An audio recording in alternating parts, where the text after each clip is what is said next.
experience. Now you'll find when you get to the later sonnets that the voice is no longer in control. The sonnet lover is always in bits and pieces and all over the place and sort of being thrown around on the horns of a dilemma and things like that. Whereas the early sonnets by Lentini is more, this is what love is, this is what happens when you're in love, and this is how you deal with it. Again, love is still a key part of it, but there's a difference in tone from, say, the more objective tone of Lentini to when we get to the later sonnets, which are more subjective, or at least imitating a subjective voice. So that's one thing to bear in mind. So it's invented in the late medieval period, is in fact the dominant Renaissance form or early modern form. So a few early developments of the sonnet. Guittone d'Arezzo is important because he brings in this rima incrociate octave, that ABBA, ABBA form, which becomes so dominant. Now Guittone is followed by the poetry of the Dolce del Nuovo, the sweet new style, and this is breaking away from that more objective tone to something a bit more like the kind of romance that we're used to. And this included Cino da Pistoia, Guido Cavalcanti, and of course Dante Alighieri, the great poet of medieval Italy. Now, what happens in this poetry of the Dolce del Nuovo, or the sweet new style, is that the lady is not just an object of desire. When the poet writes that the beloved, in fact, is a means of reaching heaven itself. She elevates the poet-lover by guiding his mind to noble thoughts. And so she's called the Donna Angelicata, the angelic lady. And her transcendent beauty disturbs the lover, because the poet-lover is always, oh my God, who is that? And wants to collapse, and just suddenly goes off and writes sonnets, as one does. And improves them. It shocks them out of their complacency, this experience of transforming almost heavenly love, and makes them into better people. I'm not sure people have had this experience themselves. If you fall in love, you're more inclined to help little old ladies across the road. If you have your heart broken, you're more inclined to trip them up. But don't do that, because it's a bit icy out. You might fall yourself. As Petrarch writes in one of his poems, Ma ben ti prego che la terza sfera, chi ton saluti e messer Cino e Dante. But I pray that when you reach the third sphere is the sphere of Venus. He's speaking to his dead friend. Greet Guittone and Master Cino and Dante. Petrarch, in his own poetry, acknowledges that these are the great shapers of the sonnet form and the language of the sonnet form. And there's Dante himself, in a 19th century representation, of course, by Rossetti. And you see he's grabbing his heart, and he's astounded. Beatrice, that's Dante's beloved, is called Beatrice, although because we're literature students, we have to be pretentious and say it in the Italian form, Beatrice.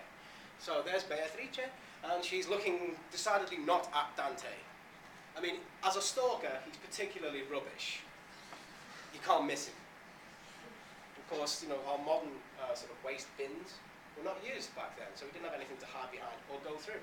I love Beatrice's friend here, who just sort of looks over at him. And so that's the weirdo who's been following you. But that's Dante in Florence, falling in love. So we'll have a look at one of Dante's poems.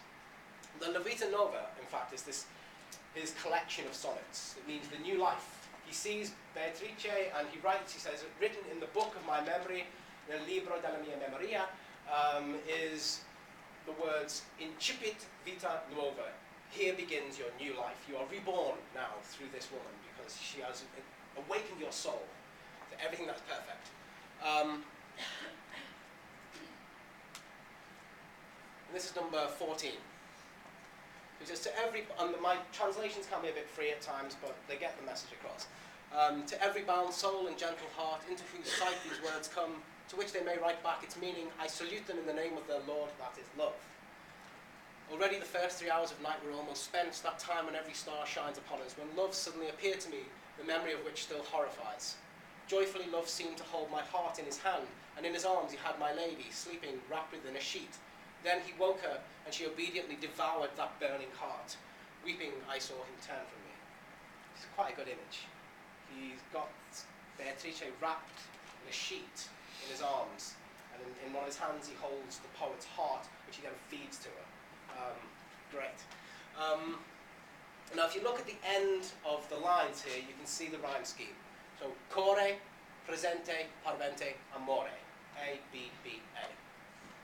And again, ore, lucente, subitamente, aurore. A, B, B, A. So you can see the forms. Now, the sestet here, you can see that variation. So, tenendo, avea, dormendo. Which I suppose we'd say CDC. And ardendo, pascia, piangendo. Which again is sort of CEC, I suppose. It's a bit, he changes them a lot. So we'll see this. And just to give you sort of an idea of the rhythm, why the English sonnets are written in iambic pentameter is because they follow a similar rhythm to the Italian, except the difference in Italian is that each line will have 11 syllables, because in Italian usually the stress falls on the penultimate syllable of any word. So think of the words in Italian that you know, usually nowadays pertaining to foodstuffs. So for example, spaghetti, the penultimate syllable gets the stress. Lasagna, the penultimate syllable gets the stress. Again, let's see it better in actual poetic language, but that's just an example. If you listen to the rhythms, ciascun alma prese gentle core, nel cui cospetto vengo dir presente, in ciò che mi riscrivan sul parvente, saluti in or signor cior amore. The Dante structure. Octave of rime incrociate, ABBA, ABBA.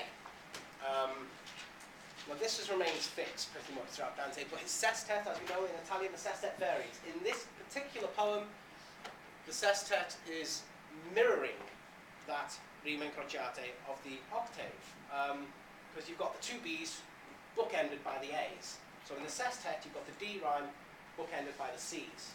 So it's got that nice sort of harmony moving between it. So one inside the other, basically. And it emphasizes that theme of being bound. That's why he's done this. The sestet, again, that form shaping the matter and the form and matter working together. He's describing his beloved being bound up and himself being bound by love. And so the rhymes actually bind the other rhymes. The D rhyme is bound by the C rhymes, which contains it. There's a clear tonal distinction in that poem between the octave and sestet. That is, there's a clear falter, a clear shift in tone, which moves from cause in the octave to effect in the sestet. And again, you'll see this when you go back to it. And it's directed towards a readership who understand love, unlike Lentini. So this, in many ways, sets the tone for so much of what follows. Dante is drawing on the high medieval tradition of courtly love, or amore courtois, or in Italian, amore cortese. It's a kind of refined love. Now this is the person who shapes everything. Petrarch. The language of poetry is in so many ways dictated by him. Obviously that's not actually him, it's a later engraving.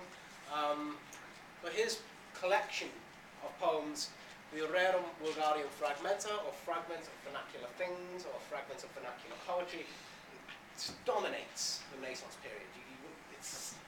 There are thousands of sonnets written. I think around 3,000 sonnet sequences.